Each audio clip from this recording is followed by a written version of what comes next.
Hey, y'all, it is me, your host, Lydia T. Blanco. And as always, I am so grateful that you've decided to take time out of your day and show up here. It has been some time, but thank you for listening with your heart. If this is your first time tuning in, welcome. Here we are all about visibility, showing up, vulnerability, and so much more life, love, abundance, okay? Truth, power, the goodness. Look, and if this is your umpteenth time showing up, welcome back. Well, thank you. Okay. Look, I appreciate you being here. I appreciate all of you being here and tuning in. Like I said, there are many, well, I didn't say this, but there are a lot of places you could be, a lot of things you could be tuned into, but you decided to be here. So I'm grateful for you. Okay. I've been learning, I've been loving, I have been spending a lot of time by myself. I've recently traveled quite a bit, but I needed some time to just think, and so I got on the road. I've attended a wedding. I've done a lot. I've been getting the swing of things and finding my rhythm again and reigniting a lot of my passion.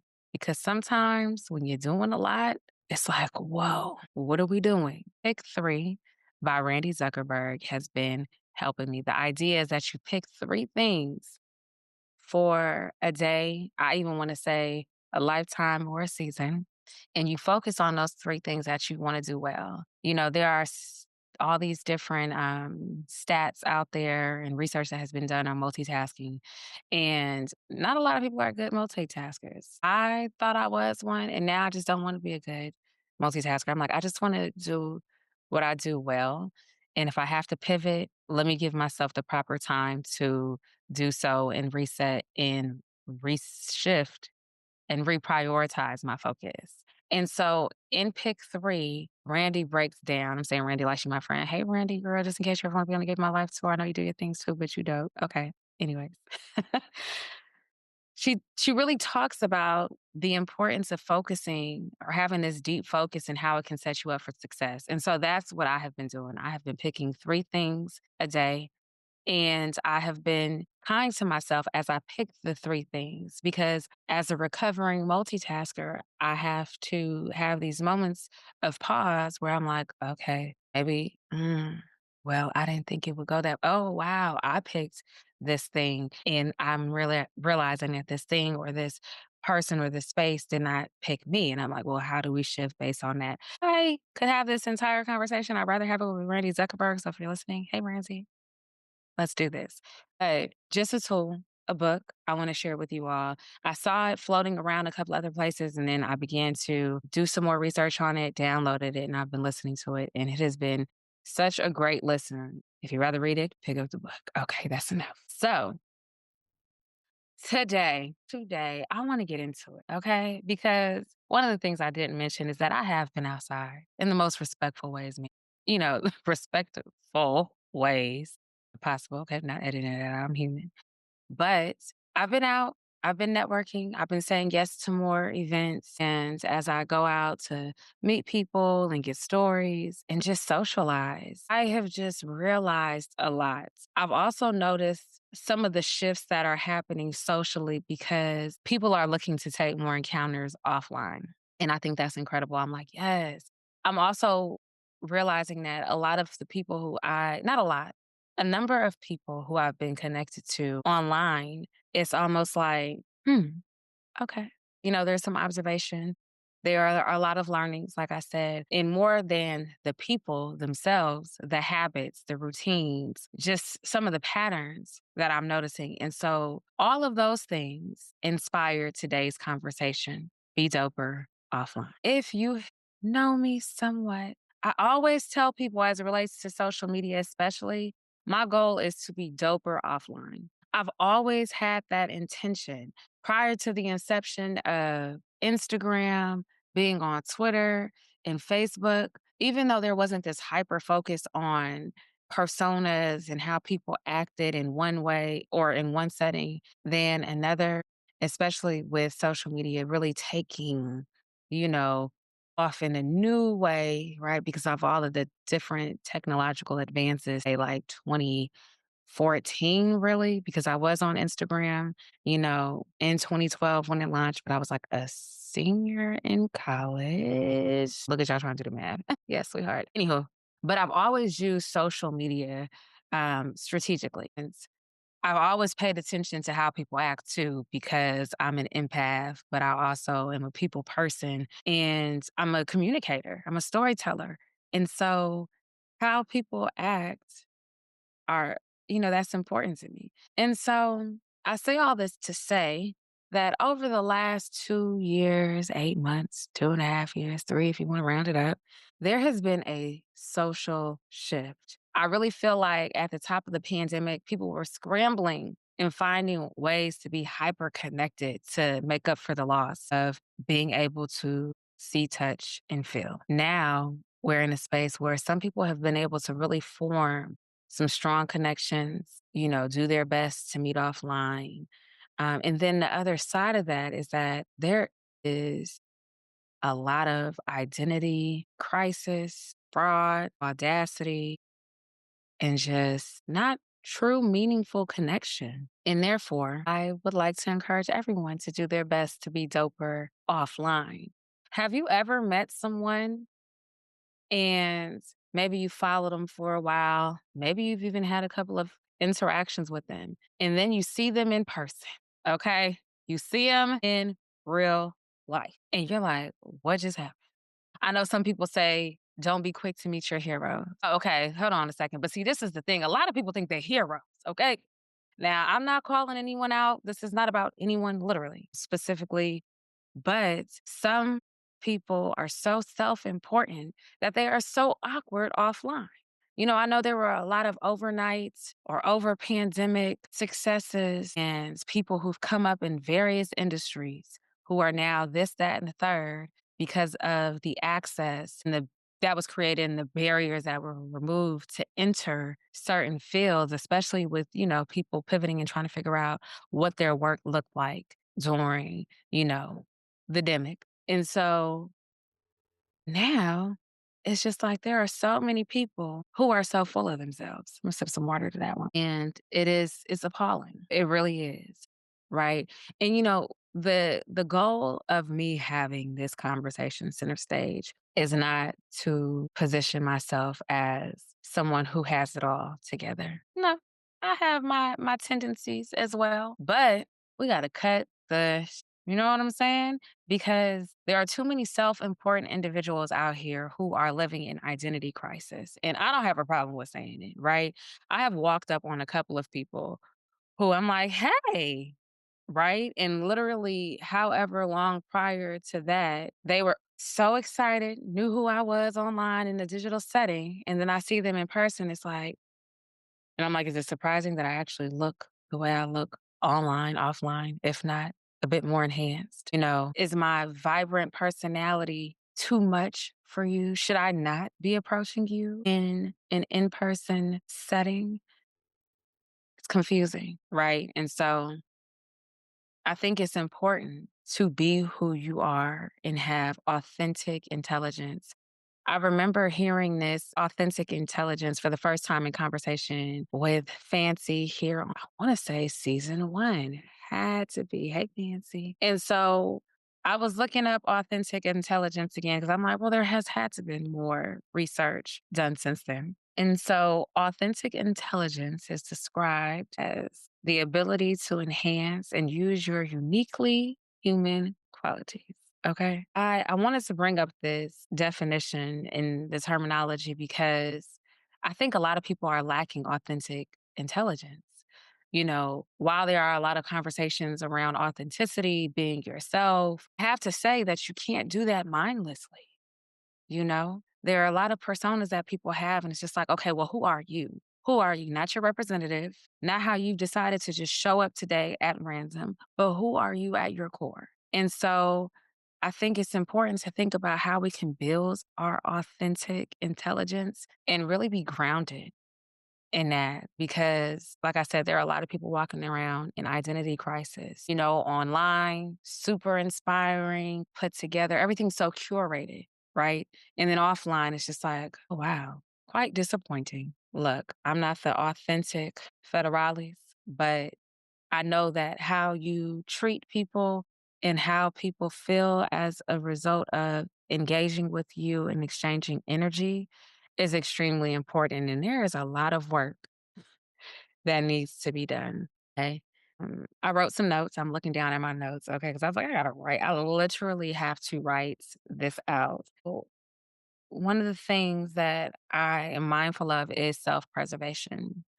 Right. It's in this age of information sharing, I think it's important to know the difference between self preservation and coveting your gifts and being self important. Right. I understand everyone has to eat, everyone has bills to pay, and being able to maintain a certain quality of life is important. I say that because I get it. You got to make sales. Everything is not free. No one is asking you for free information every time they engage with you. Right. Let me get off the table. But sometimes that's how people treat you. Like, "Oh, okay, so what do you want? Okay, who are you again?" Well, and it's like, "Okay," right? So if you're someone who's watching this and you're like great at what you do, my charge to you, great at what you do and have influence, is to be as inspirational offline as you are online without fearing that someone is asking you for something for free, especially if you're someone who sells products or goods. Check in with yourself and make sure that you're not being transactional in that manner towards others either, right? Man, mistaken identity. I think that definitely ties into the idea of being self important. We are all special, hopefully to ourselves first, right? Most High definitely loves us. And I think to certain people, you are very important. We can even get into identity fraud. It's a lot of people out here. Everybody has six figures. Everybody's doing so well, and everyone is, thriving. And everything that they touch is gold, right? And so what happens is sometimes from the outside in, or just being super focused on those things, we look to our left and to our right, and it's like, well, what's wrong with me? There's nothing wrong with you. Results take time. Shout out to Simba. That album is incredible. Okay. But there's so much, and it's okay. I'm like, okay, Lydia, stick to your notes. I'm going to stick to my notes. All right. And so I have some ways because I didn't want to just get in here or on tour, center stage, and just say what I personally feel. I feel like a lot of these things, I feel, right? I do believe that a lot of these things are accurate. And I don't know about you, but I don't like meeting people and it's just like, okay, all right. But I just wanted to talk about it. I really did. I was like, okay. I had this conversation with a few people. I have been surprised. Being outside is surprising, okay? People are talking about how expensive it is to be outside. No one's talking about all of the identity fraud, okay? And that costs you more. Hmm. Okay. Cool. So, as I began to say before getting into that, is that I do have some actionable tips, and they are things that honestly have helped me. Because one of the reasons why I like to share is so that there can also be some takeaways, right? I just don't want to be on a soapbox. So, first things first, I think it's important to be grounded um, and focus on something other than your online presence. Everything can't be for the gram. It cannot. And so, for that reason, I encourage everyone to find ways to take a break from being online. There's so much that we want to engage in and receive. And I get it, right? I understand wanting to be in the know and finding ways to stay ahead of the curve and solve for things creatively, okay? But at the same time, meaningful disconnection is important, okay? Meaningfully connect. Take time away from your phone, from strategizing around your next post, following certain people, unfollow some people. I often am unfollowing. I don't have the largest following. I'm all right with that. You know what I'm saying? Been verified without being verified. You know what I'm saying? Dope or offline, can hold a conversation, not socially awkward, not creating false competition. Those things reign true for me. And so I want to encourage you to take some time to be offline. What I have here also is to stop comparing yourself. Put on those blinders and remember that not everyone has had the same starting point. If one person is going to be self important and, so this and so that and so rah rah, or you're focused on the wrong things, it's time for you to stop, reshift your focus and stop comparing yourself to others, right? I just be minding my business, y'all, as much as I can. We're all human, but honestly, you can't be your best and who you've been called in my personal opinion, if you're always paying attention to what others are doing, right? Because ultimately that influences how you show up. And if you are dress rehearsing everything you see or becoming like an understudy for those who you admire, there's no way you're going to ever show up as yourself. How, Sway? How? You're not. Look, that could have been my mic drop moment right there. Okay. So the third thing that I'd like to share is for you to create a routine that really helps you to embody who you are, the things that you like, the things that you like to do. You know, I realize that sometimes in conversations, people can't tell you what they're interested in, what makes them happy, what brings them joy, because they haven't created a routine. It is so important for me to say thank you in the morning before my feet touches the floor or touch the floor. It's important for me to lift my curtains, not have anything playing, just really listening in the silence, drinking my water, honestly, journaling, so many things that grounds me. These routines. And so as I go out, as I network, as I engage with, people who are incredible and others, I'm like, okay, I've already set the tone for my day.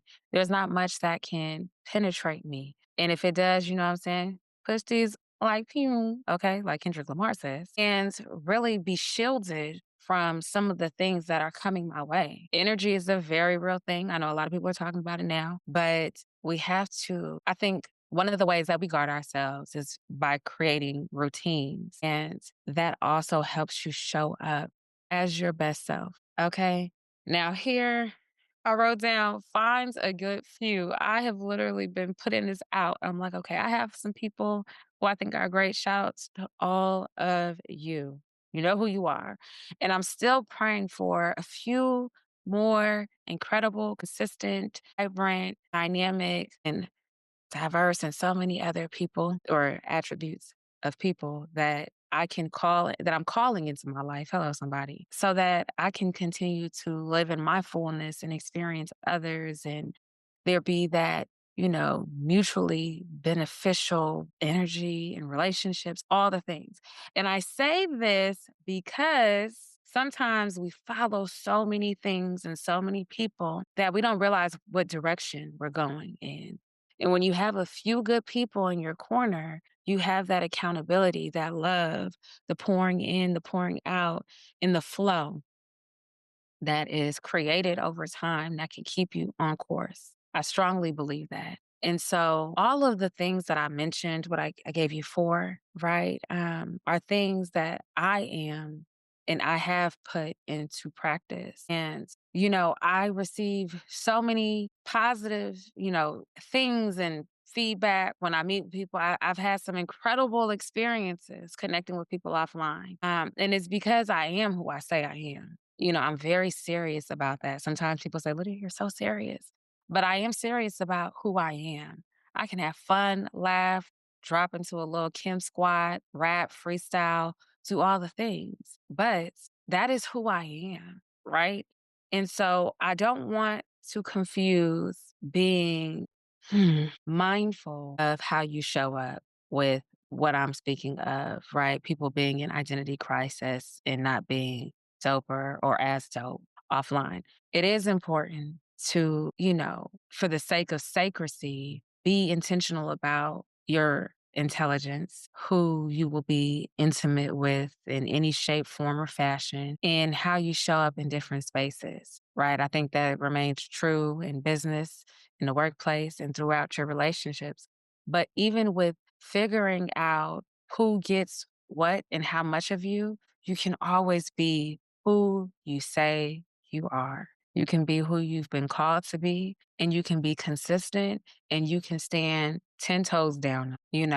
Sometimes I know people are probably like, wow, Lydia, when you come to work, it doesn't even seem like you do what you do. And, because you're so, and it's like, because this is who you get, right? And it's very much so who I am. But at the same time, you know, you have to be mindful of what you give people. If it ain't online, you're probably not going to get it. And what I give online is myself, right? And so in certain spaces, I don't have to be this. all the time, because why? What good does that serve me? But it is very much so who I am. If I have a moment, I have a moment. And all of that applies elsewhere. I've had conversations with my pastor. I'm like, yes, literally gassing them up. Okay. And I speak to my homegirls, my homeboys, my family. Keep it tasteful, keep it respectful, be soft, be kind, considerate, no one to it's like turning up the gain, turning up the volume. No one to turn it up, no one to turn it down. But hey, don't turn into someone else in the process of being who you are unless it is the best version of yourself. And that right there is my mic drop moment. I hope that this episode has encouraged you to be who you have been called to be. It's not an overnight process. It's not like you're going to take these 4 tips and be like, I got it all figured out. Hell, I don't have it all figured out. But I am serious about Lydia Teresa Blanco and how people receive from me because I'm a big deal. You're a big deal. You know what I'm saying? It's just about knowing, you know what I'm saying, how to exude that. You know what I, you know, you know. Okay. Look, I hope that this has been what you have needed. It has been what I've needed. Looking for a way to add clutter free decorations to your home this season? Well, that's where Knobs comes in. Hosting family and friends for Christmas holidays can be a bit stressful, thinking about what it is that you need to use to decorate. But Morgan, the founder of Knobs, has made it easier for you. Her innovation incorporates sleek and fun design. Think peppermints or gingerbread houses on your knobs or your pulls of the cabinets in your kitchen. That's right. Knobs is a solution for all things decorations, but they're a decorative knob cover for your household. Want to learn more? Visit knobs.com. That is KNOBE. I hope that you continue to be encouraged on your journey as you show up for yourself and others. Be kind to yourself. Remember, be Oprah offline. That's the goal. Until the next time, it has been real. Peace.